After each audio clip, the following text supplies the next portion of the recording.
Isang magandang hapon po sa inyong lahat and welcome to Kapihang Marinero. Kasama natin ang ating mga veteranong marinero na sila Captain Bert Sabay. Hello, Cap!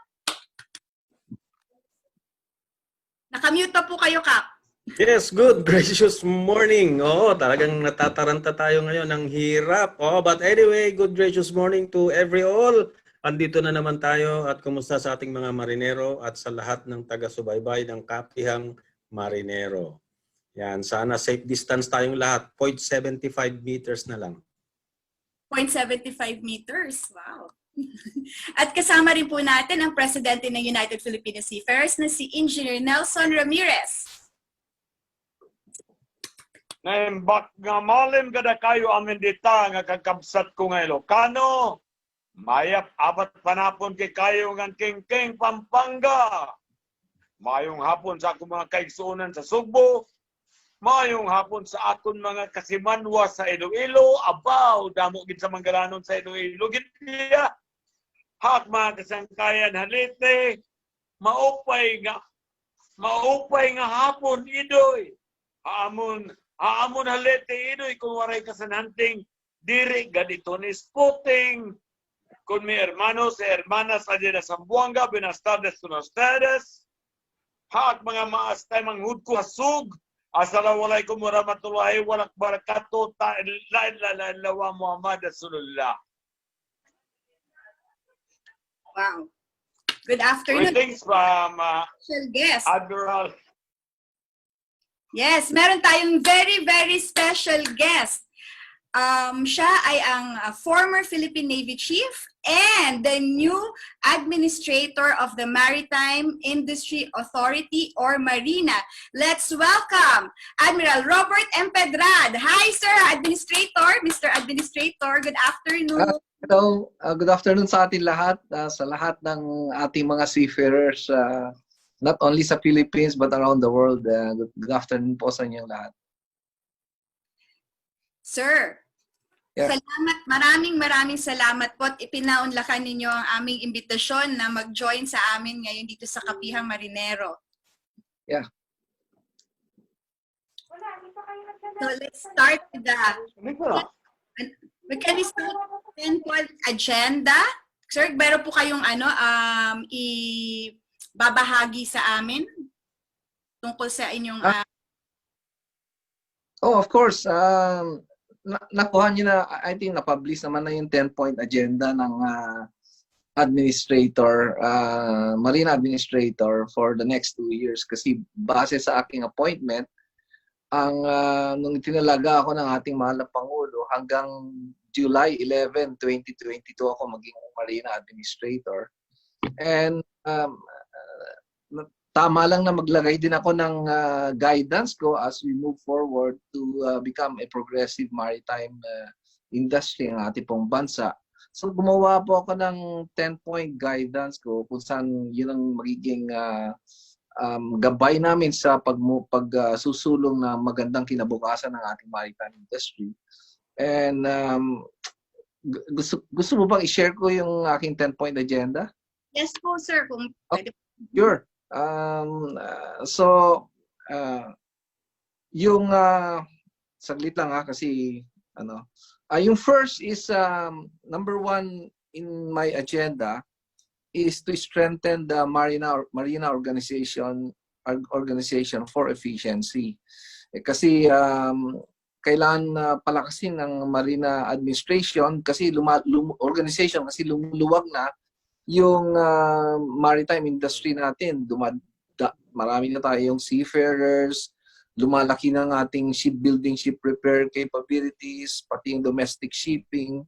Pero konti lang yung personnel ng Marina at maraming dapat pag-aaralan pero kulang-kulang ang aming personnel and kailangan din namin palakasin ang mga regional offices ng Marina para lahat ng mga requirements po ng ating mga stakeholders ay matugunan po namin up to the regional level. Ganun din po, kailangan din naming dalhin sa sa abroad yung aming mga personnel para matutunan nila yung mga importanteng kaalaman sa pagmamanage po ng maritime industry. Yung pangalawa po, yung nga sinasabi ko, capacitate the personnel of Marina and enhance the moral and welfare of our employees. Kasi napabayaan din yung ating mga employees natin, mababa po yung sweldo at galing sila sa iba-ibang lugar ng Pilipinas. Pero pagdating dito, wala man lang silang barracks. So, kailangan palakasin din ang kanilang moral para sila ay maging motivated to work for the maritime industry. And of course, the number 3 is compliance with the standard health protocols. Napaka-importante po nito dahil sa inaharap nating pandemic. Kailangan po ay lahat ng personnel ng Marina ay laging healthy. In fact po, 43 yung nag-positive na sa Marina. At sa ngayon ay naka-recover na yung 34, so siyam na lang. And hopefully, sa pagiging stricto namin sa pag-implement ng standard health protocols ay maging healthy yung personnel namin, magpatuloy kami sa pagsiservisyo sa aming bayan, sa ating bayan. Yung pangapat po, yung tungkol po sa EMSA. Ito po ay para sa ating mga seafarers kasi hindi pa lumalabas yung result ng EMSA audit, but ngayon pa lang ay ina-address na namin yung perceived findings. Kasi kung hindi namin i-address ito, ay baka magkaroon tayo ng problema at i-withdraw ng European Committee yung kanilang support sa ating seafarers. If that happens, mawawalan ng trabaho yung 50,000 seafarers natin. So ginagawa namin, ito yung araw-araw namin ina-actionan para paglabas ng result ng EMSA inspection or audit, ay at least may nagawa na kami at madali kami makapag-responde sa result ng audit.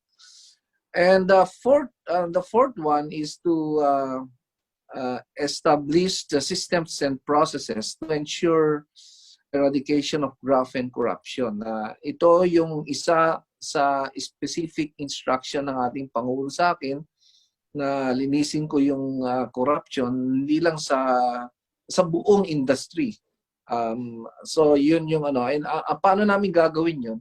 Magagawa lang namin yun kung maging efficient yung aming mga services, mabilis, at iwasan yung engagement between Marina personnel and the stakeholders, even the contractor. So kung makapaglagay kami ng system na mabilis makapagbigay ng serbisyo, mawawala yung ating corruption sa ating maritime industry.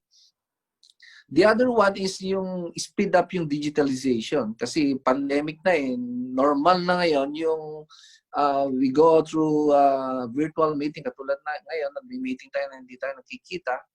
So lahat ng pagbibigay ng statutory certificates to the seafarers and yung mga domestic shipping will be done through online.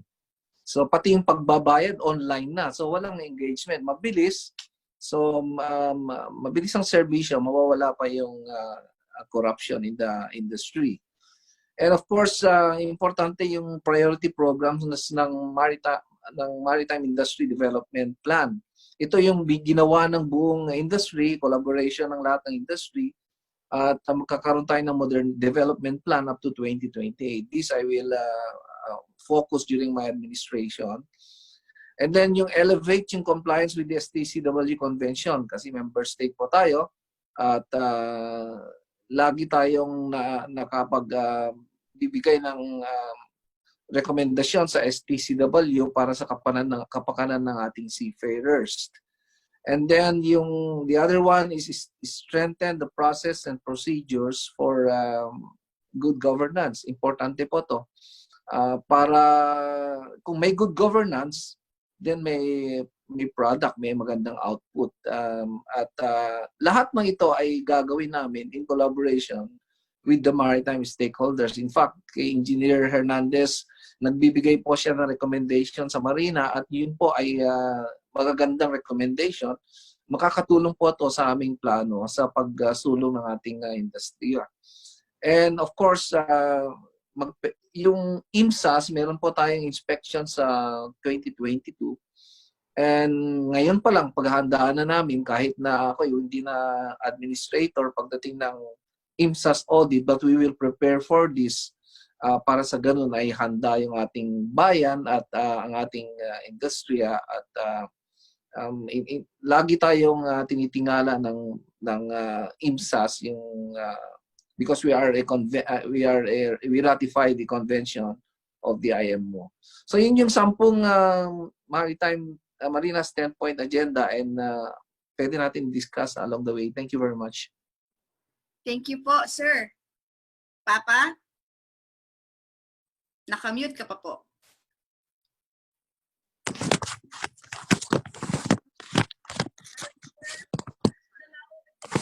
Yeah, Captain Sabay, Captain Flores, any reaction from you? Miss Arianne, if I may. Yes, yeah. Of course you may. Yes, so good gracious morning, Administrator Sir. Magandang umaga sa lahat at magandang kapihan. Oo, kasi ang kape masarap pag umaga, no? Oo. Well, of course, I believe this is the time when the Philippines, with all the stakeholders, have really to collaborate and put their acts together and face one common challenge, and that is the EMSA challenge. Now, for the last 14 years,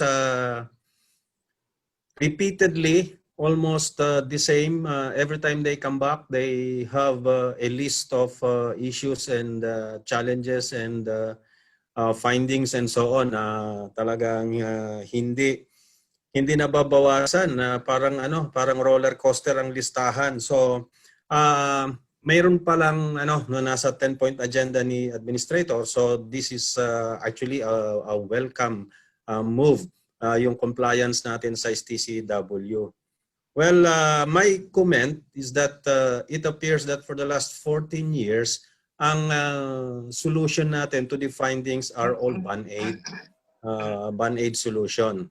I believe we have to consider thinking that the issue is systemic. So the approach must be systemic also. So I believe something has to be done with our system to put a long-term permanent solutions to the repeated findings again and again and again by the EMSA with all the cycles they have been coming back and forth to the Philippines. So ganon ang isang point ko rito. Systemic, I believe ang approach natin dapat. So yun muna.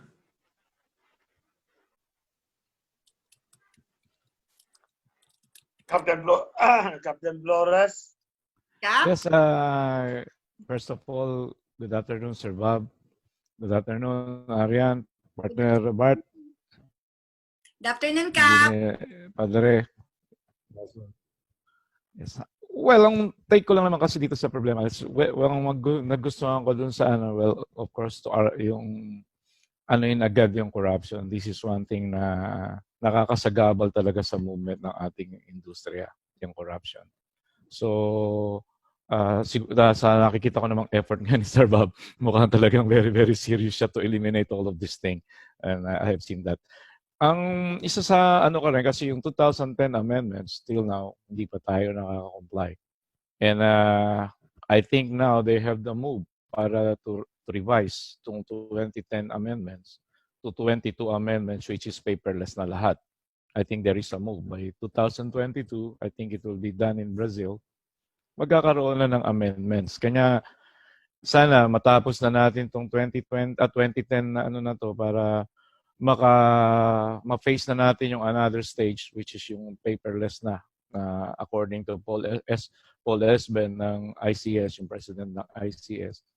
He strongly recommend na palitan na nga lahat ng 2010 kasi outdated na siya. Kasi in the middle of all of this thing, 2015, nung nag-take over ng Marina, doon na nag-umpisa yung mga development ng paperless, everything high-tech sa barko, na hindi pa tayo ready till now. Sana maging ready tayo doon kasi what I'm afraid is yun ang magiging advantage ngayon ng mga Indians, ng mga Eastern Blocs, na most of their seafarers are being trained now, even the students are being trained now, ito sa areas na to na ating malaking pagkukulang.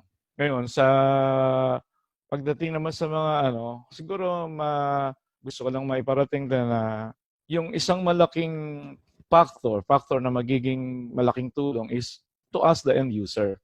Kasi what I mean, stakeholders are totally different from end users kasi ang stakeholders are service provider to the end user.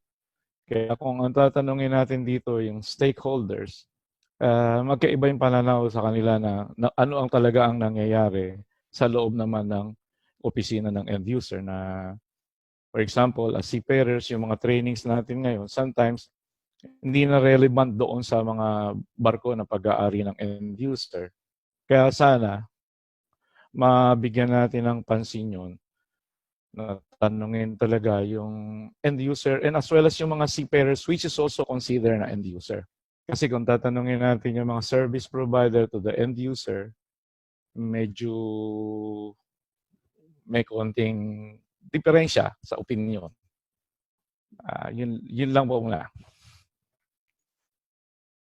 Okay, Papa? Yeah, ganito, no? Way back in 2013, during that time, Attorney Nick Conte, when he was the OIC in Marina,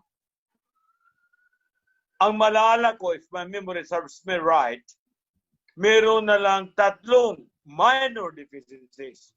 No? 3 na lang, minor deficiency. Nung pumasok si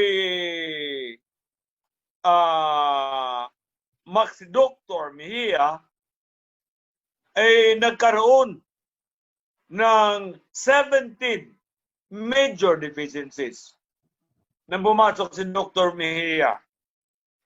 Tapos, nung pumasok si Chief Engineer Marcial Amaro, nagkaroon ng 35 major deficiencies.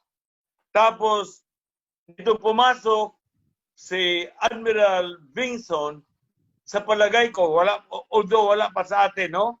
Yung official report ng EMSA, ngunit nakita ko sa aking bulang kristal na ang EMSA officials nagpagpadala na meron na silang report at ang kanilang solution is not to accredit anymore the certificates that of the Filipino seafarers, no? So, parang ang ibig sabihin nito na para bang beer, yung di ba makita ninyo yung San Miguel beer, fully aged, truly great.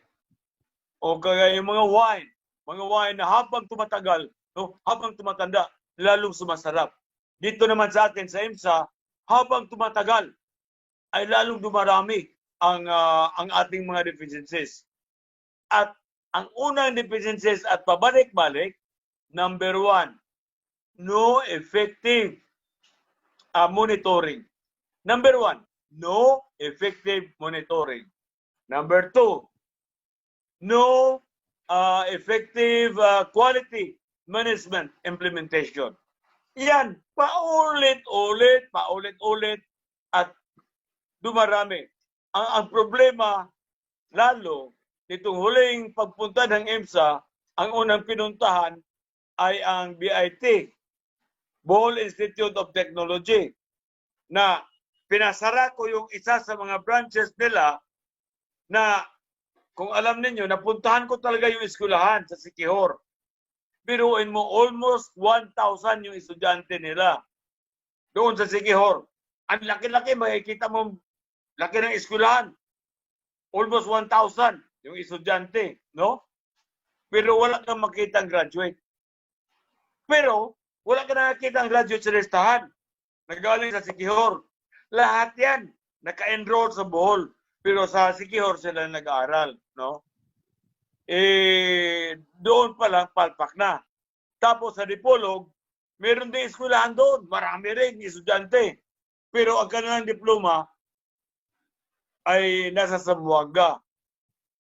Diyan pa lang palpak na tayo. Tapos yung PIT sa Bohol, meron pa yung mga eskwelahan na maritime sa mga maliliit na bayan sa Bohol. Oh. Diyan pa lang makita na natin ang violation, no? Na ibig sabihin, hindi yan na monitor. Hindi yan na monitor ng CHED at of course, kasama ng Marina. At sinasabi ni Bingson na ipasasara niya yung 60, wala namang naipasara. Kitang-kita ng EMSA yan.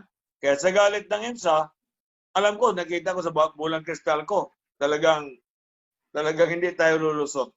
So, okay. EMSA muna tayo. So, dito tayo sa itatanong ko kay Admiral. Dito sa Bacolod, may nagtanong sa akin kung kailan daw magbukas ang Bacolod. Itatanong natin kay Admiral kung Bacolod at sa Iloilo bukas na ba yung regional office.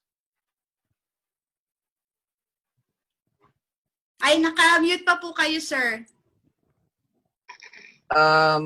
Arian, nakabalik na ako. Tama yung sabi ni Engineer Hernandez na in-inspect na rin ng EMSA audit teams yung mga schools, and based din sa inspection ng Marina, there are 61 schools who were not compliant to the STCW convention. Pero ina-assess na po namin yung kanilang compliance. Nag-submit na po sila ng compliance. We are reviewing it. And this will be deliberated by the Technical Panel for Maritime Education. Tapos bibigay nila sa SHED for the final decision. Lately, nag-deliberate kami ng 16 programs. Out of the 16 programs, 11 yung nakapag-comply na schools and 5 yung non-compliant. So, just recently, yung Technical Panel for Maritime Education recommended for the closure of 5 schools na kasama sa nakita ng EMSA. So, tama yung sabi ni Engineer Hernandez, there are schools that are not compliant, but this time we are very serious and sincere and have the political will to close schools that are not compliant to the STCW convention. So meron tayong pagbabago ngayon, medyo seryoso tayo ngayon, so that the schools also will, if there are requirements for them to comply, they will comply because dati kasi hindi na napapabayaan eh. Hindi tama yung sabi, hindi na monitor. Now we have the system to do that, and we have also the political will to close schools that do not comply with the requirements of the STCW convention. So yan ang gagawin namin. Seryoso kami dyan, Engineer Hernandez, and I hope the schools will do their best to comply with what the STCW convention is requiring them to comply. So yun lang ang masasabi ko diyan sa nabanggit ni Attorney Hernandez, ni Engineer Hernandez. Ramirez po. Engineer Ramirez, I'm sorry. Actually, sir, I think you are going to face something very challenging sa part na yan. Napakalaking challenge po sa inyo, and really wish you well for this endeavor. It's a very, very big challenge. Marami na ako nare-receive na hindi magandang siyempre negative publicity for closing schools which were there for quite a long time na hindi na monitor properly. Ngayon seryoso na tayo. Anyway, they can still correct the deficiencies and reapply if they are serious in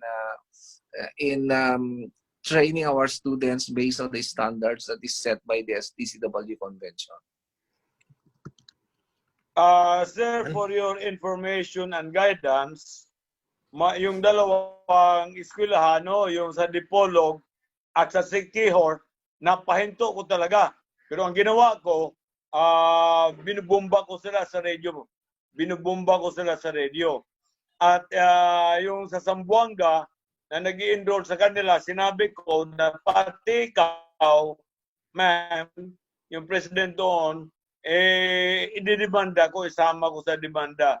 So, natakot naman, ay hininto nila, yung dalawa na pahinto. Merong isa doon sa Bantayan Island, ayun sa Dipolo, nagkaroon ako ng death threat doon. Alam ko, naghanap sila ng killer at maswerte naman na yung killer na kinausap nila ay kaibigan ko magmula nung bata pa kami. So, hindi ako napapatay. Hindi ako napatay. Yung sa Cebu, ang sabi nga din na nung tinira ko yon ay babalatan daw nila ako ng buhay. Pagka ako pumunta sa Cebu, pumunta doon sa Bantayan Island na yon. Pero sa awa ng Diyos, hindi naman ako nabalatan ng buhay. Pumunta naman ako doon. Si Captain Flores, kaalam ko, may masasabi din yata daw at din yata tungkol dito. Dahil parang alam ko, kayong dalawa, Bert, no? Member kayo ng CHED, ng Technical Working Group ng CHED. At may alam kayo na may eskwelahan kayong ipapasara. Okay. Captain Flores. Yung ipapasara, hindi individual na decision yun, Padre. Decision yun ng panel. So meron lang ako sa akin, personal experience ko lang yun na pagka as an owner's representative para kukuha ko ng mga kadete, of course nakikita ko yung sistema ng mga schools na aking napuntahan na ini-entice ako na kumuha ng kadete na talaga namang medyo substandard. Pero it's not my question about the school because they are business people. Ang question ko is, who gave them the permit? Kasi kung talagang hindi sila po pwedeng mag-operate, paano sila nabigyan ng permit in the first place? Kasi kung standard ang pag-uusapan at yung equipment na ino-offer nila to the market, talagang substandard. Kaya nga, nung hindi ako sa kanila kumuha ng mga kadete, kasi how can you take a cadet na pinakita sa iyo yung chart ng gigitata, tapos parang naghihingalo na may mga scotch tape, tapos nung sabi ko, nami-miss ko na yung compass divider baka can I borrow one? Binigay sa akin, literal, chopstick na nilagyan ng yung dulo, tulis. So, tas natanong ko tuloy yung sarili ko, paano ito nabigyan ng accreditation? So, kaninong fault ito? Is it yung businessman or is it the authority? Yun lang naman ang aking naging katanungan sa sarili ko na nakita ko. Tapos meron isang naka-schedule na accidentally, I was in Pagadian that time. So, nakita ko yung isang school na supposed to be na naka-schedule doon, nakita ko kasi. Yung school nasa Talahiban, tapos yung bubong yero, tapos parang lawanit yung wall, tapos ay ko paano i-inspeksyonin to? Paano to na makaka-comply ito? Kaya nga, siguro, we have to, sir, dahil nandiyan na ngayon si Sir Bob na I really trust now the way na i-enforce niya itong kahit sa aming mga meeting na talagang is very tough on this. Siguro makikita na ngayon lahat ito. At magagawan talaga ng paraan ang problema natin sa EMSA na pag nag-inspection ng mga school. So, yun nga ang talagang pananaw ko ngayon dahil talagang, hindi ako nagkakaroon ng pagkakataon noon na makakausap but now we are there in one group. Nakikita ko talaga yung ni Sir Bob na talagang siya very serious sa ipatupad itong gagawin ng TPME at saka ng Marina and Shell. Cap, if I may add to that, I think we have to recognize how sinister that really is, yung compliance ng school and in compliance or incompliance na isang maritime school. Kasi it's not only na hindi sila in compliance, we have to recognize na each student there, may family na nagtatrabaho ng maayos, nagsisikap sila to sa pag-asa or hope na magkakaroon sila ng brighter future para sa kanilang mga anak. So yung iba doon napapautang pa pangbayad ng tuition. So pag hindi in compliance yung school, mare-reject yung bata, then they're also selling false hope and Right. and they're milking people who don't really have money na. So I think that part really makes it more sinister, and I think it's both the fault of the school because they're aware that they're not in compliance, and then yet they continue to be not in compliance, and then yung nagbibigay din ng certificate or ng permit sa kanila to go on milking other people. I think it's both their fault. Yes, Miss Arianne, Captain Bart. Yeah, if I may, Miss Arianne. Of course, Cap. Yep. Now, very keen and very sharp yung mga observations regarding maritime schools. But I think we have to clear the expectations and the understanding na yung mission ng chair ng technical panel, which is the administrator, and also Marina as the administration itself. Yung mga pagpapasara, I think we have to make it categorically clear na it is not the school that the target here, it is the program. Whether the program is standard or substandard. So yun yung naka-zero in ang mga activities into the program, sa standards ng program. So that's one. And we also have a clear understanding na ang technical panel is developmental and not punitive. So we will insist on development, upgrading, innovation, and elevating the standards. Pagdating doon sa mga usapin na may question of law, we have the legal system to handle that. So sana with this, maintindihan at ma-manage natin yung expectations ng public with the people that are involved into the development of the maritime education and training, at compliance ng Philippines with this TCW, and with the rectification of the findings ng EMSA. Now, I think I would recommend na let us take advantage na nandito si administrator na really opening up and getting public. Sir, admin, if there is anything, stakeholders that could help, maybe this is the time you can use the program to ask the stakeholders how they can help so that we can put our acts together and address the challenges as one. Ika nga, heal as one, move as one, let's rectify the problem as one. So palagay ko pagkakataon nito na para marinig ng mga stakeholders. Yun ang take ko ngayon in this discussion. Yeah, tama, Arianne, may I, tama si Sir Bart Sabay when he said that we are not closing the school, but the program.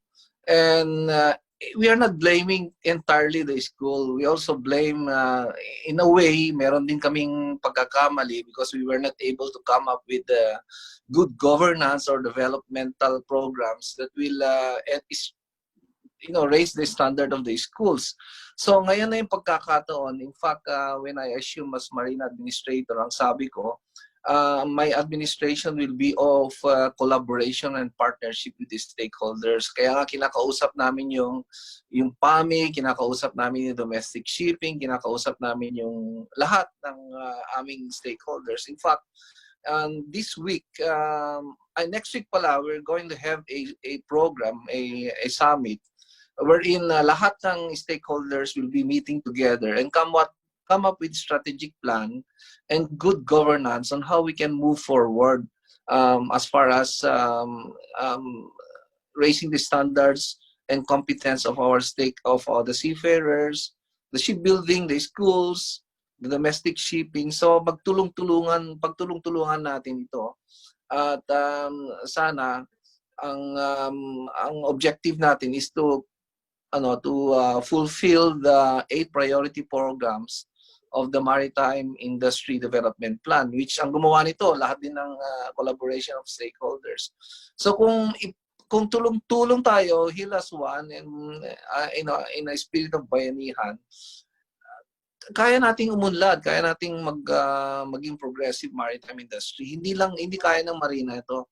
So ang tama yung sabi ni Sir Bart, that we should be partners, tulong-tulong, and nagpapasalamat din ako kay Engineer Ramirez because he's helping out Marina now, and his recommendations are good also. yung recommendation din ni Captain Flores, I usually talk to him. Lagi kami nagko-communicate and tulong-tulong. Ganon din si Professor Bart Sabay ng Philippine Merchant Marine Academy. In fact, yung isang problema ng EMSA is the new curriculum design, which we will be implementing to PMMA before implement natin sa Maritime and Higher Education Institution. So, i-check muna namin kung okay ang program sa PMMA. Once this is a good program, then we implement it to all higher education institution. So, I'm on board in working together with the industry for the progression of our maritime industry. Yes. I Thank want you, to make follow-up, Ms. Arianne. Sure. Yes, so just I follow up lang. I would like to positively respond. Oo, dahil nabanggit na rin lang yung project ng PMMA. The intention is really to change, innovate, and level up the standards. Now, there were so many activities that has been done on an entirely different circumstances, like the pre-COVID era, na yung mga activities natin were all set into an environment na everything seems to be normal.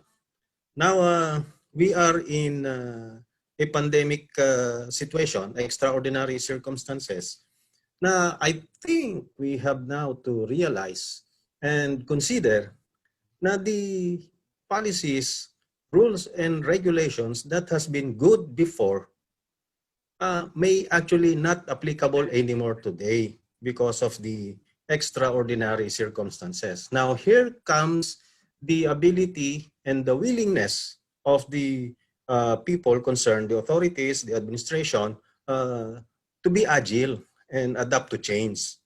And I think policies are part of considerations for changes.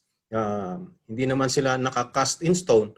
So I believe policies also has to adapt to change. Kasi nangyayari, we are trying to elevate the standard and improve the efficiency of the education and training. But some existing policies is prohibitive. So I think this is one area na makonsider ng administration. So yun yung take ko doon para suwabe yung development natin. Even policies has to change. Tama yun. I fully agree with the observation of Sir Bart Sabay. Papa? Yeah, may habol din ako. Bert, hindi lang naman eskwelahan lang ang problema natin. Problema din natin ang mga training center. Kasi kung maalala ninyo na may 32 ka mga fixer. Ang pinakulong ko, mga fixer dyan sa TM Calaw. Ang pinakulong ko, ngunit nakalabas naman ulit dahil hindi pinalo up ng Marina yung demanda, no? Yung demanda. Klarong-klaro namang demanda. Kasi noong in-entrap, bago namin in-entrap yan, may mga fountain pen kami na talagang nagre-record sa nagre-record sa conversation. At mahigit din 30 ka CIDG ang kasama ng mga fixer na doon sa Luneta. Hindi nila alam na yung kausap nila na kukuha ng certificate ay mga CIDG na pala yun, no? Maraming mga fixer na nandyan sa Luneta. I think alam na rin ng mesta ni Admiral Empedrad, no? Si Rene Medina, kasi nagpunta din siya doon, inalok din siya. Maraming nag-aalok diyan ng attendance, Malaman mo naman na talagang house-yaw kasi o-offeran ka. Halimbawa, basic training. Ang gasto mo sa basic training para magkapagbigay ka ay roughly mga 500 mahigit per person. Ang offer nila 2,500 lang. Paano ka makapag-offer ng 2,500 kung gumagasto ka ng 500 mahigit para lang sa training yan sa bawat tao? So diyan malalaman mo na may problema na talaga, May problema na sa mga training center. At kagaya ng nilabas ko sa dyaryo sa Tinig ng Marino, yung isa meron siyang tarpaulinized container. Yung container niya ay tarpaulin. Tapos nilagyan na lang ng wire, para magmukhang totoong container naman. Nilagyan din ng turnbuckle. Kaya lokohan. Nagtataka ako kung bakit na-accredit pa rin palagi. Na-accredit pa rin palagi yung mga ganitong klaseng training center. Yan din, isang bantayan natin, Pero isa pa rin, tulungan natin ang Marina sa maritime safety ng ating bansa because we had been coined as the maritime disaster capital in the world, Sa dami nating mga disgrasya. At hanggang sa ngayon, napakaraming mga domestic vessels, na talagang walang lasing sa kanilang mga rolling cargos. Kahit ngayon, kahit saan ka pupunta, punta kang Batangas, punta kang Visayas, makikita mo talaga na walang lasing. Sabi pa ng chiefmate ng Princess of the Orient, yung lumabog, how do you see, nung tinanong siya doon sa Coast Guard, tinanong siya, BMI, tinanong siya na, how do you secure the rolling cargos? Ang sabi ng chiefmate ay, sir, we put a calso in the ligid. We put a calso in the ligid. Ngayon, sabi niya sa kasama niya, bay, ano nga yung English sa ligid? Biruin mo, chiefmate ka, yung English ang gulong, hindi mo alam. Paano ka naging chiefmate? We put a calso in the ligid. Yun ang, sa board of marine inquiry. nandoon ako, kaya ako nagpapatanong doon. Sabi ko sa board investigators, doon sa board of marine inquiry, tanungin mo, how will this secure the rolling cargos? Yun. We put a calso in the ligid. Maganda lang yan kung pag papounding, pero papatagilid na yung alon, babagsak yung kotse. Yes, sir. Marami pang problema na, na we will continue to recruit, We will continue to recruit somebody, mga professionals, kagaya ng mga nasa, mga marino na nag-volunteer din sa Coast Guard Auxiliary. Patulungin natin, manawagan ako sa Facebook, patulungin natin sa Marina. Voluntaryo tayo. Ako, nagpag-volunteer na ako. 25 years akong voluntaryo Kaya gusto ko na rin mamahinga, mag-farmer na ako. Okay, Capt? Yes, sorry. But I just wanted to go back to this issue ng edukasyon. Kasi, again, I just wanted to, nung we plan to revise or to enhance yung curriculum to CMO 67, it was based doon sa 2010 amendments ng STCW. Still now, that is our basis.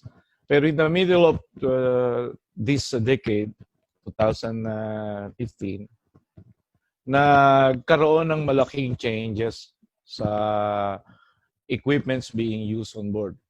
So, yun ngayon ang magiging malaking problema because now, yung classroom instruction natin na being taught sa classroom is not in line now with what's really happening on board ship.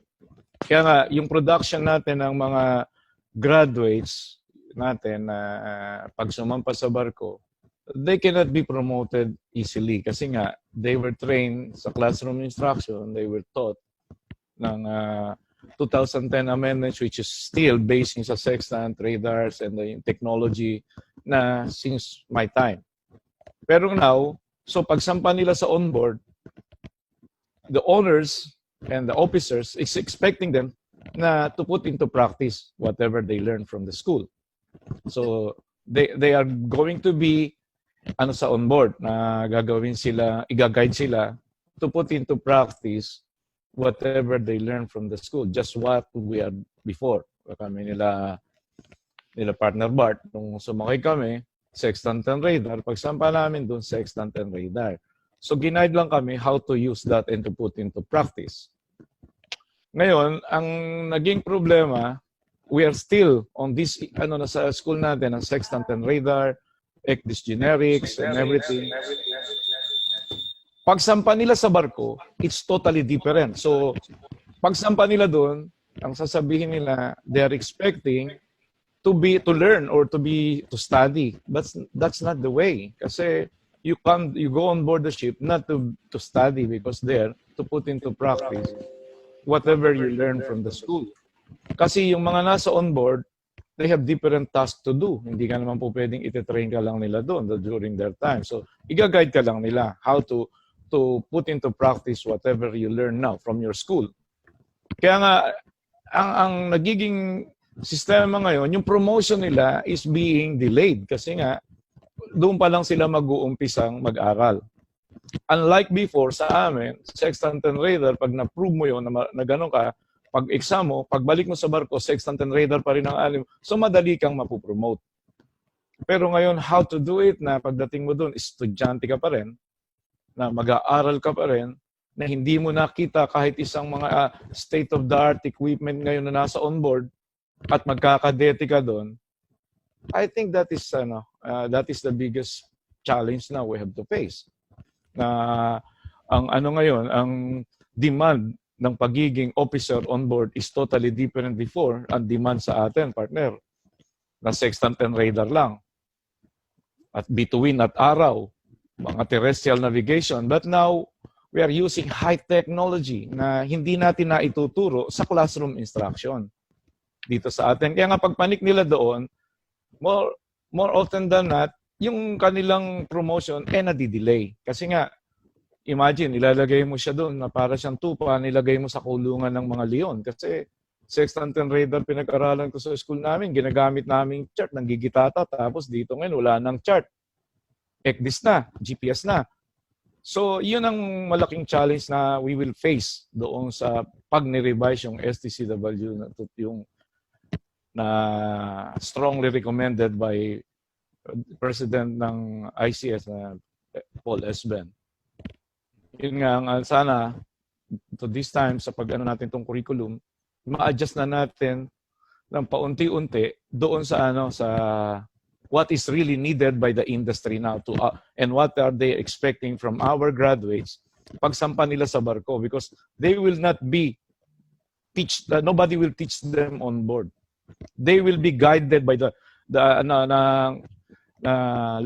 subjects na kinuha nila sa school. They will be guided how to use that thing on board. But if pag sumampa ka ngayon on board sextant and radar, at sextant is non-existent anymore sa mga new high-end vessels. Kung meron ka mang makita ron, plastic na lang siguro, for compliance na lang yun, pero hindi na ginagamit yun. But here, parang yun ang ating medium of education, still sextant and radar. So, yun ang nakikita kong malaking challenge ng mga Filipino students who is graduating with our education now. Yun lang naano ko. Kasi ako, till now, I still go on board the ship, do sa mga parang nag-audit pa rin ako in inspection pag nandito sa Pilipinas. Yun ang nakikita kong pagbabago during my time. Ngayon, wala na nga siyang chart room. Kumbaga, open na siya, parang panel na ng eroplano. And then we are teaching them how to use this equipment na non-existent now on board.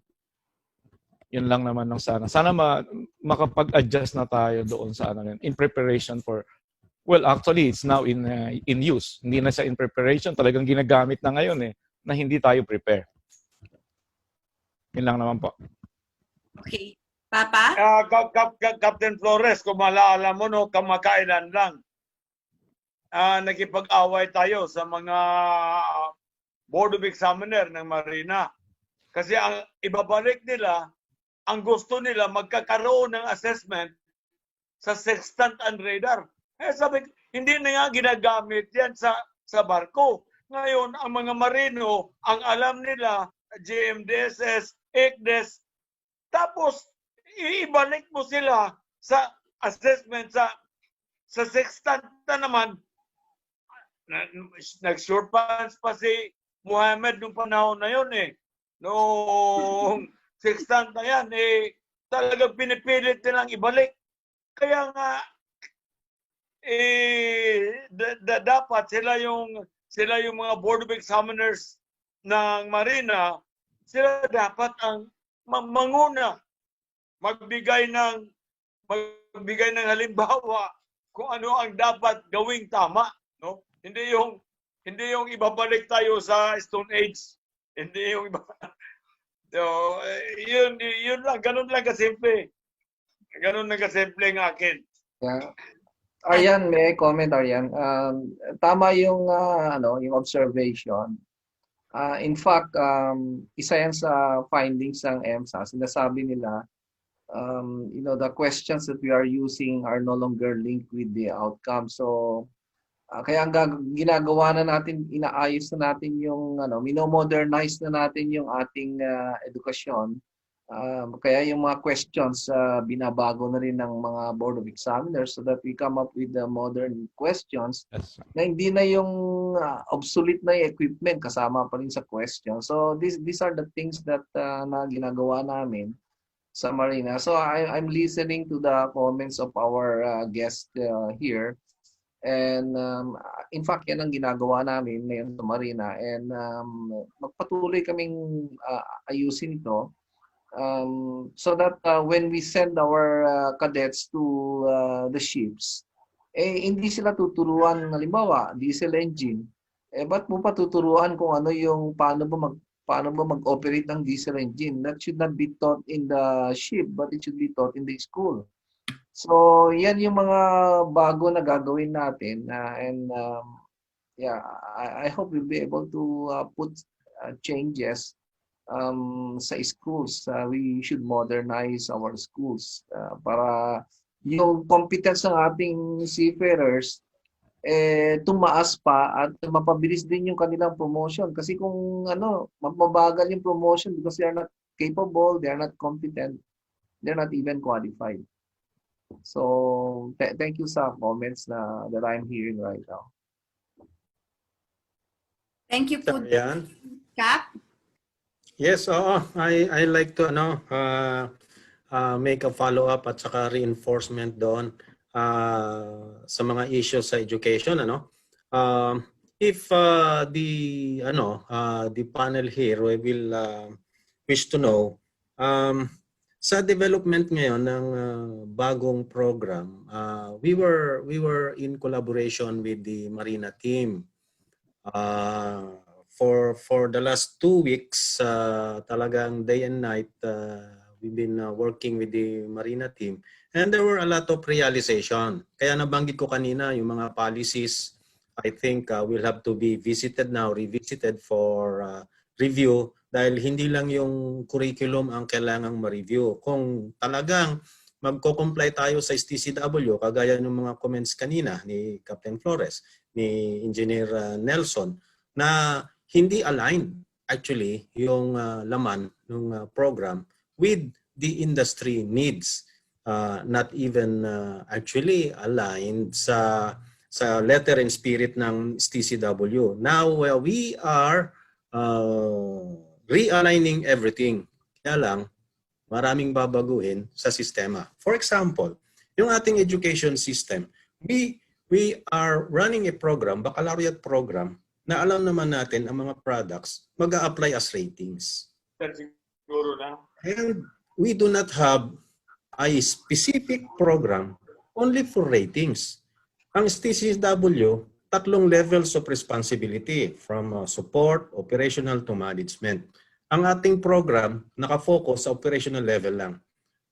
Kaya pag nag-graduate ka ng baccalaureate program, unfortunately, you are not even qualified to become a rating.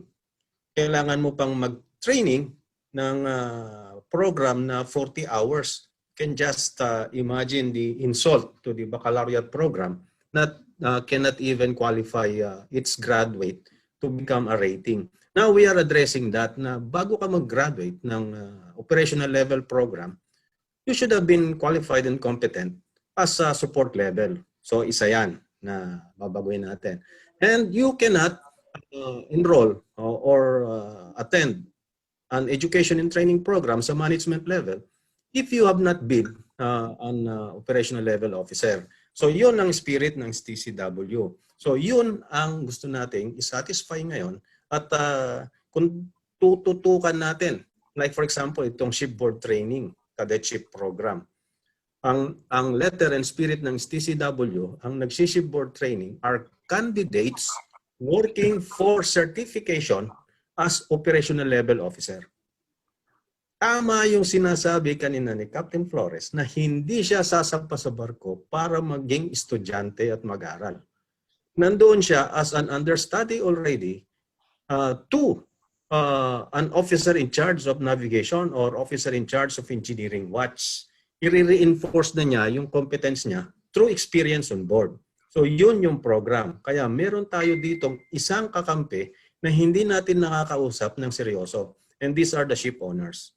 The ship owners who are providing the berth for these cadets who are supposed to reinforce their education and training ashore on board para ma-strengthen ng experience yung kanilang competence so that when they're done, they will be competent, qualified as OIC. So these are the spirits of the program na dapat dito pa lang sa curriculum natin naka-design, naka-incorporate at nakapasok na. So paano magagawa yan? We already have started and PMMA being a government institution, academy, premier academy, had been given the imprimatur to pilot a program. And given the support, the backup, the help, the assistance of the administration, both by Marina and Ched, I believe we will be able to come up with a program that is responsive to the industry needs. Tanggapin natin ng katotohanan na yung product natin for export, very few of them are actually going for domestic shipping. We are supplying manpower to global shipping, manpower that are supposed to be fit for purpose. Kaya kung ano ang development outside sa mga major maritime countries, dapat sumabay ang Pilipinas. So dito papasok yung mga high-tech equipment, mga requirements, simulators, mga electronic, hydraulics, pneumatics, yung mga Artiflex, ME engine, dito na. Kaya sa eskwelahan pa lang, dapat ang sinusukat yung outcome, hindi yung input. That's why part of the objectives of the new program na we are coming up is a 180-degree turn from input-based education and training to outcome-based. So dito, magbabago talaga ang policy. Like for example, kailangan i-recalibrate yung mga inspection instrument. Instead na sukatin mo yung input na papasok doon sa utak ng bata, ang susukatin mo ngayon yung output kung ano na ang alam ng mga bata. So that's one. How to do that? It's just a matter of rewriting inspection instrument. Outcome na. Hindi na natin interviewin yung mga instructor. Ang interviewin, yung mga estudyante kung may alam.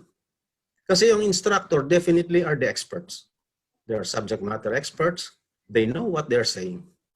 Pero yung mga bata na dapat matuto, yun palagay ko ang pagbabalingan natin ng attention. So these are the changes and we are really very happy and glad na the administration is open to this. Kaya we are making slow by slow developments on this.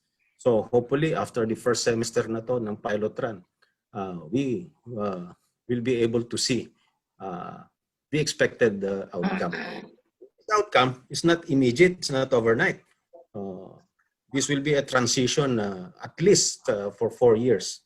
Kaya let's give change an opportunity and a chance. And let's give the Philippines a chance to level up. So yun ang panawagan natin dito. And we are one with the administrator in helping the maritime education and training para mag-comply tayo. At para magbago na naman ang pananaw ng EMSA na yan. Ibang-iba ang tingin na sa atin ng EMSA dahil napagod na sila for 14 years. Pare-parehas lang ang pinakikita natin. So this time I think we have to show them that we are capable to level up as one. Yan, as one. Yes, Miss Arianne, thank you. Yeah. Captain Bert, kaya makiusap ako sa inyo, Captain Bert, no? Captain Flores at Chief Engineer Gascon, na yung mga kaibigan natin, kung maaari, kahit once a week, to have a dialogue with the administrator and his staff, yung mga top honchos na doon, sina Admiral Medina at saka si Jeff Solon, Deputy Administrator, kung anong may tulong natin sa eskwelahan. Pero ito masabi ko sa iyo, gaya ng isang instructor sa isang eskwelahan, nagtanong sa kanyang estudyante, guys, ang lesson natin ngayon, boxing the compass. Yung mga estudyante, walang makarecite sa boxing the compass. O walang makabox sa compass. Sige, boxing the 20 tayo. Boxing the 20 tayo, tagilid, bunot 20-20. Kasi ngayong Sabado, pupunta tayo doon sa, hindi ko na pangalanan yung best kasi malalaman na nila kung saan yan. Punta tayo doon, picnic tayo, bahali na doon, masarap. Kinilaw doon, masarap. Boxing the 20, nawawala na yung boxing the compass. Yun ang problema. At yung instructor na yon, sumakay ng barko, shipmate, bulilyaso. Sumakay second mate, bulilyaso. Sumakay ulit, third mate, bulilyaso. Kaya bumalik, nagturo. Totohanan yan. Yan ang problema eh. Paano? Ang instructor, he can only impart what he has in his brain. Pero kung yung instructor, wala din, anong matutunan ng estudyante? Boxing the compass. Diba? Yun. Unahin muna natin yung instructor as to whether the instructors are really qualified. Yeah. Arianne, alam nyo, kung titignan mo yung data, there are 800,000 graduates of BS Mari or BSMT.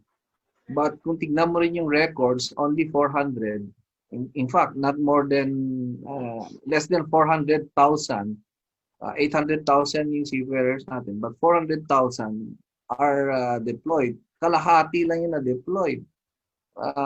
Maybe we can look at probably mababa yung yung standard ng other graduates. I'm not sure, but kaya makita mo, tama yung sabi mo kanina, we're giving false hope to students to take up BS Mar-E and BS Marine Training and Marine Transportation, but they are not able to deploy. So kaya nga, kailangan magseryoso na tayo. Kaya nga, dapat magtulungan tayo with the MHCIs. I'm not after closure of schools. I'm after schools able to comply with the requirements of the STCW. Magtutulungan tayo kung paano sila maging compliant. Kasi kung hindi sila maging compliant, there is no other choice but to close down or to phase out programs. And we don't want that to do kasi kung nag-phase out ka ng program, yung mga estudyante affected din naman sila, kawawa din sila. So kaya nga dapat tayo on the part of Marina, the stakeholders and even the schools and even the end users, sabi nga ni Captain Ed, we'll work together para magkaroon tayo ng magandang output or graduates so that they will be employed by our principals. Maalala ko, sabi nga nila paano ko i-hire itong kadete na to, ang dami pa dapat niyang malaman. Hindi yung dapat nalaman niya na sa school. So it's very problematic education. Kaya nga, let's work together to improve and modernize our educational systems. And we are willing to seek the help of everyone here in Marina. Thank you, Arianne. Arianne, Agree. Arianne. Opo, Cap. With due respect dun sa because my company is totally different from other mining agency. We are not income generating. So the vessel belongs to us. So I'm saying na end user. Yung tungkol doon sa mga sinasabi na we have tried it before, yung ESLP, but it died down in a natural death. Parang yun yung sinasabi natin na rating course. Kasi as an end user, if there are two applicants in front of me, one is graduate of BS, as a messman, position of messman. As an end user, kung ang isa sa akin dito nag-a-apply na graduate ka ng rating course at graduate ka ng BS, I will take the BS. Kasi BS, kahit yung honors ko is always telling me, kasi he will end up as a messman. Kahit sa deck, we want BS graduate. Kasi why? Bakit kami kumukuha ng BS graduate doon as a messman? Kasi we have the program na pag may bumaba sa kubyerta o sa makina, these cadets will go now and will be put into place where they belong. So, kukuha na naman kami ng another, and still, this graduate ng BS, they have a chance to be an officer. So, and we cannot limit yung graduate ng BS kasi pag nilimit natin yun, then our dominance, ang dominance natin sa ratings will be affected. Kasi most of the ship owners, lalo na sa Greeks, they prepare BS graduate. Kasi nga, yun ang chance na magiging siyang opisyal. Kasi, let's talk economically. Pag kasi ko ang BS na graduate as a messman, yung position na yun will be maintained yung salary niya for the rest of existence ng isang ship owners. Kasi pag ako ng BS, na-promote tong isa sa pumunta na siya sa karapat-dapat niyang posisyon, kukuha na naman ako ng graduate ng BS para palitan siya. And so on and so forth. I have here so many captains ko rito, na young captains ko ngayon, na dumaan siya sa pagka-messman, pero hindi siya sponsored cadet because there are two categories in our company.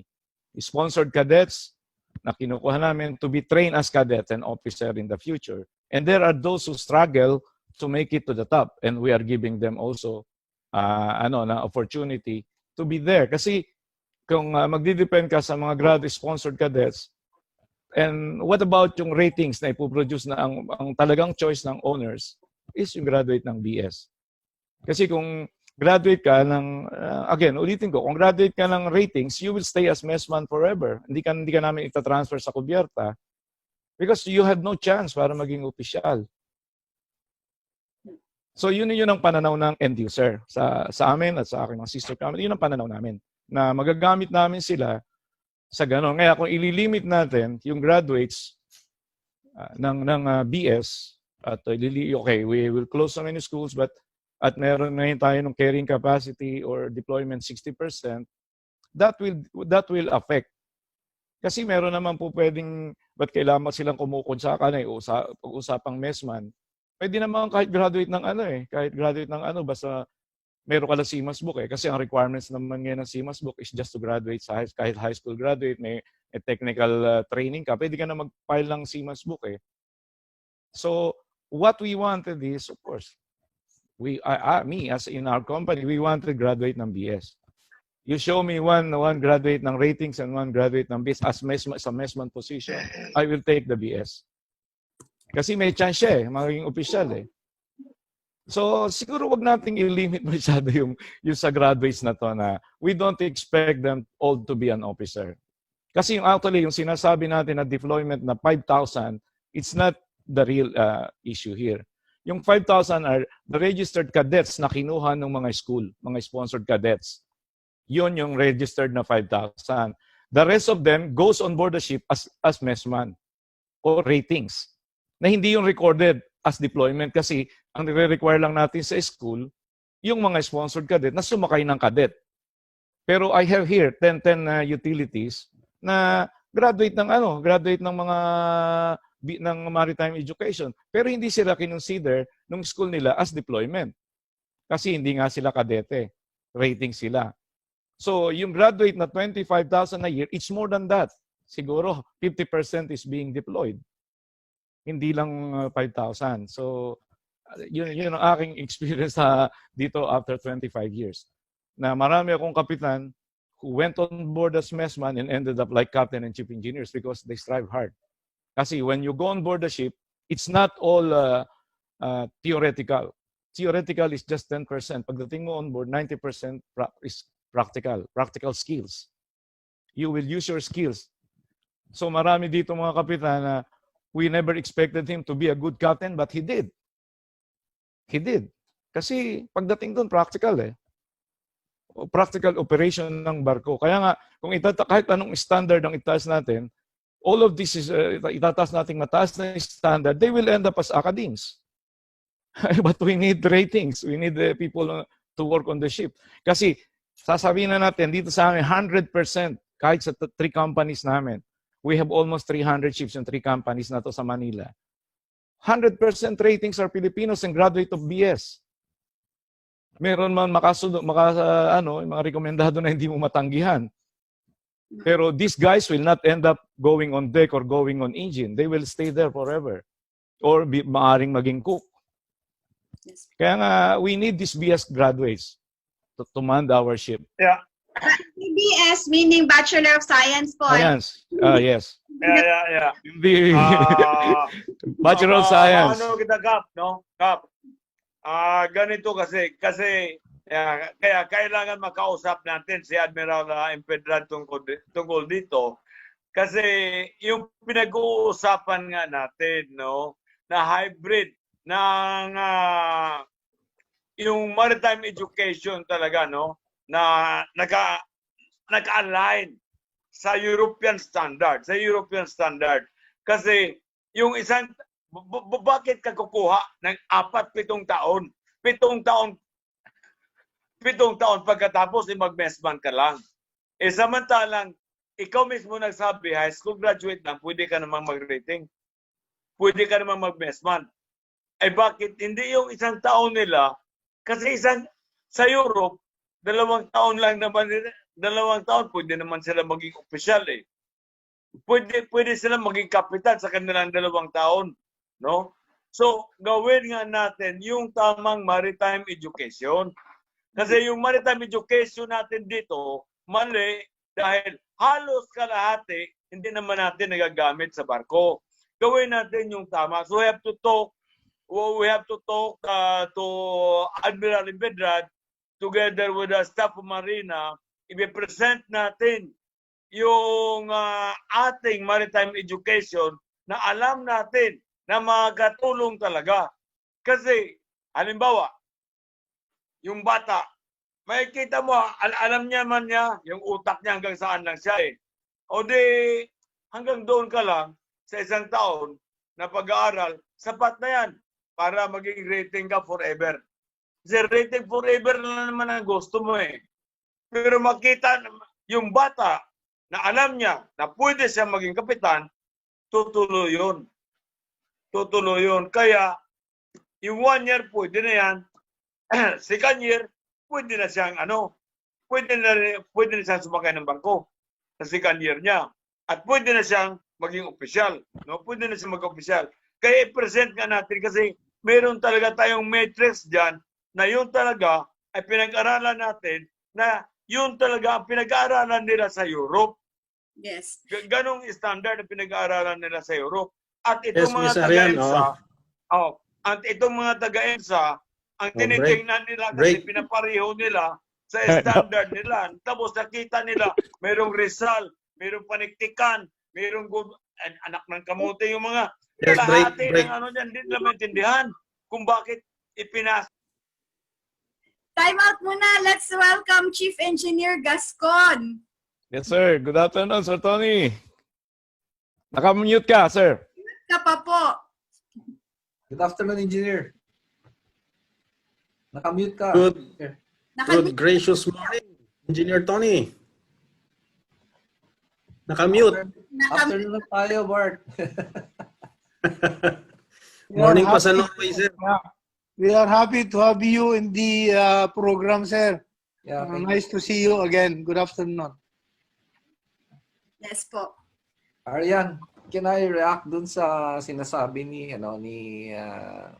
Engineer Ramirez? Maganda yung actually marami na nagpo-post ng ganyan.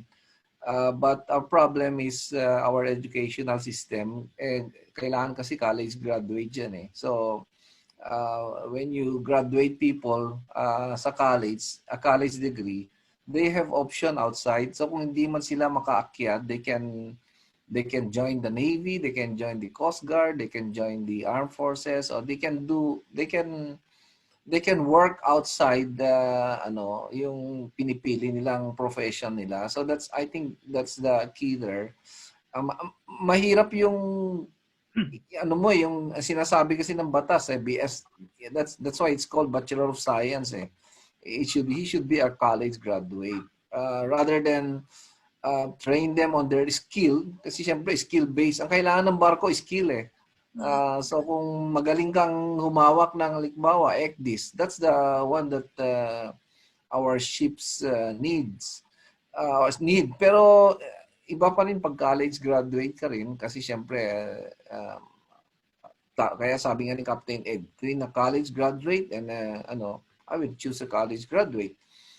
But that's our education eh. It requires kung i-overall mo yan, it requires a legislative, kailangan baguhin mo yung batas. So mabigat na yan. But that's a good that's a good idea. We will look into this. Tingnan natin kung pwede bang gawin nating kasi may nagsasabi na after the 2 years or the 3 years, then punta na siya sa barko. Then if he wants to pursue the college degree, he goes back to school. But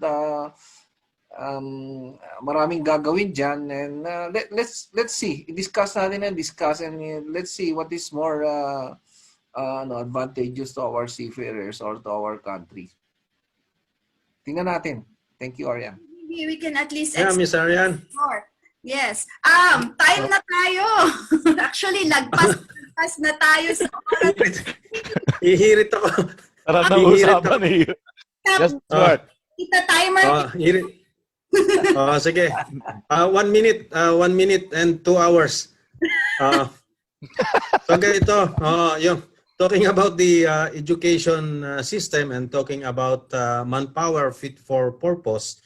Of course, we do not like to graduate a college having a Bachelor of Science degree na only will serve as messman.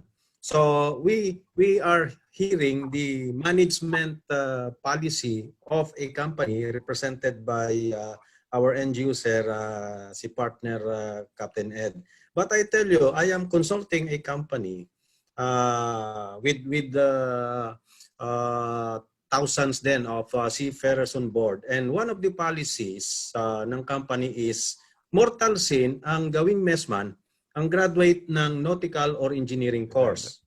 Because merong hotel and restaurant management o hotel and restaurant services, merong mga culinary courses na they are fit for purpose pagdating sa kusina. So, iba ang development. Long-term ang tingin ng company sa mga tao sa kusina na darating ang araw magiging chief cook yan, chef, na through the years of experience, they know how to make the crew happy.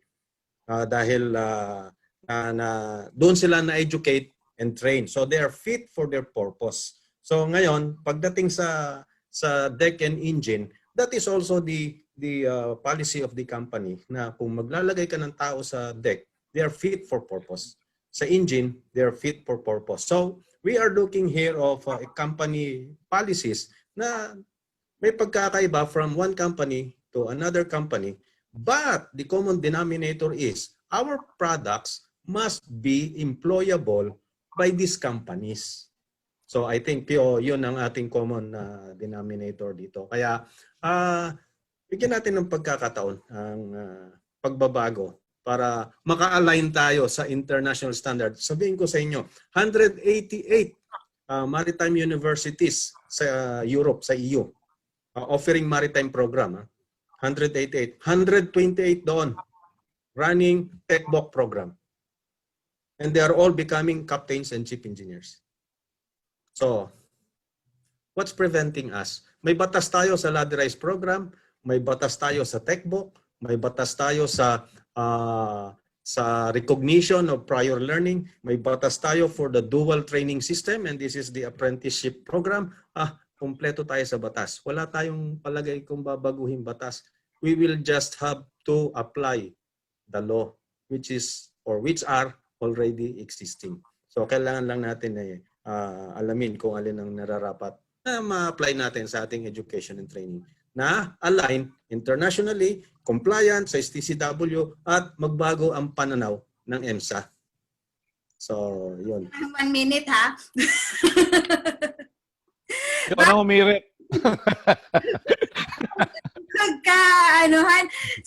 Admin, hope na we can invite you again, and this time sana mag-cooperate na ang Zoom. Talagang kailangan kong i-report to ngayon sa Zoom na bago po tayo mag-close, simulan natin kay Chief Gascon na kahit po na late po kayo, salamat at nakahabol pa rin kayo, Chief. Hingi po kami ng message sa inyo para sa ating mga viewers bago tayo mag-close. 1 minute lang akong mag-comment doon sa sinabi ni Captain Sabay. Mayroon baccalaureate degree. Under Executive Order 63, item number 4, nakalagay naman doon alternative learning na not only the baccalaureate degree, pwede kang mag-align ng isang course para makumply mo yung sinasabi sa convention. Kasi nga, yung baccalaureate degree natin, questionably na since 14 years ago. So, I hope na ang pilot class na gagawin sa PMMA, well, we know na ang selection process, napakalaking halaga yan. Ang PMMA, ang MAAP, more sa PMA, ang selection process ay napakaganda. What about those schools who does not apply selection process? Tanggap na lang ng tanggap. Tanggap ng tanggap. So paramihan ng estudyante or enrollee para yung investment nila ay may ROI sila, but they are not thinking on the quality of students na produkto nila. Yan. So ang mga successful na eskwelahan, yung mga limited lang, yung may proseso sila sa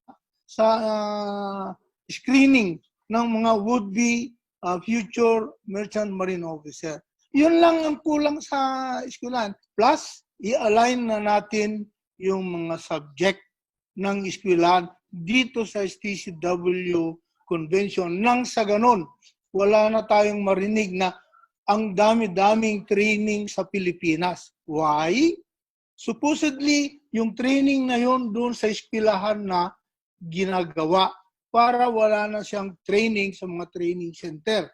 Kumbaga, eskwelahan ka na, training center ka pa.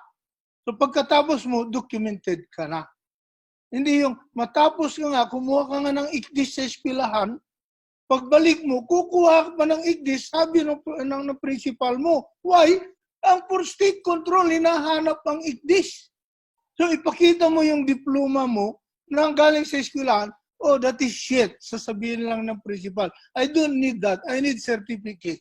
So, yun yung malaking problema sa atin. I hope na, well, we have a very good administrator na willing and open-minded sa pagkikipag-usap. Kasi naranasan ko sa PAM-TCI, si Admiral. Very open siya. Very open. In fact, ang isang napakagandang ginawa niya, yung blended learning, nag-approve na siya. So, napakalaking tulong ito sa mga marino. Congratulations, sir, for that very early action na ginawa mo. Yun lang. At sa ating mga kabaro, Oh, nag-freeze si Chief. Sana manood kayo ulit sa susunod kitang ganito. Bihirang-bihira. Sana hindi magsasawa si Sir para bisita natin dito. Next, by age tayo, sino ang next? Kung by age tayo, sino ang next? Akala mo na, mas bata ako eh. Joke. Ano na ako eh. Ano ako? PWD, person with discount. No, actually, partner Bart, hindi ako against, so to everybody, hindi ako against dun sa 2-1. But we have to have one standard education. Hindi po pwedeng may BS, merong alternative education kasi it will just mix up everything.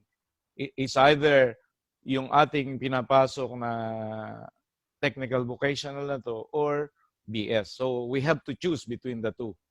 Kasi kung may dalawa, may choice, again, ang uulitin ko, ang pipiliin ng most of the owners, of course, ay yung graduate ng ng college.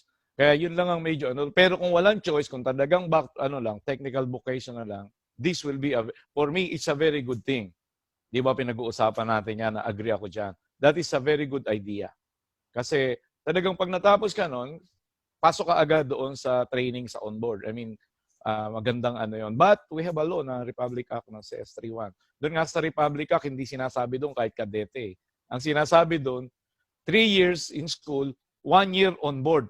Yun ang nakalagay doon. So wala doon sinasabi whether kadete ka, mesman ka, or what. Nakalagay doon, 3+1.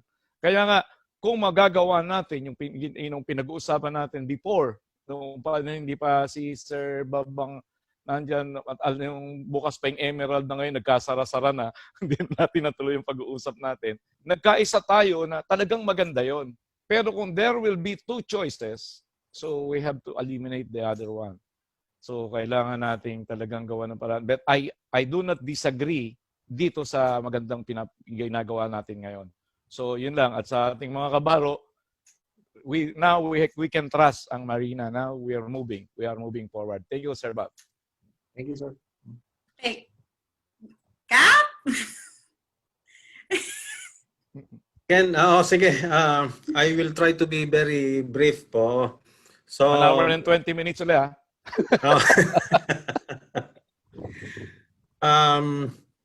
There is nothing permanent in this world except change. So whether we like it or not, we have to embrace change for as long as it is for the development, leveling up, standardization, and for the good of the industry, for the good of the country. So if at the end of the day, there must only be one, I think we have to aim for only one, meaning only one program that is reinforced by the two. A hybrid program that is ladderized, but at the end of the day would be a Bachelor of Science that will address the letter and spirit of the TCW. So, BS pa rin ang kahihinatnan nito because the law says so. But, pwede nating incorporate ang principles ng outcome-based education and training. This is how progressive maritime countries have progressed because they are on the outcome-based education and training. We have to be at one with the world. Thank you. Ay, galing ni Cap ha. 1 minute lang. Papa? Kaya ang akin para sa ating apat, Chief Engineer Gascon, Captain Flores, Captain Bert Sabay, we will present to Admiral Empedrad, yung ating maritime education. Mag-set tayo ng schedule.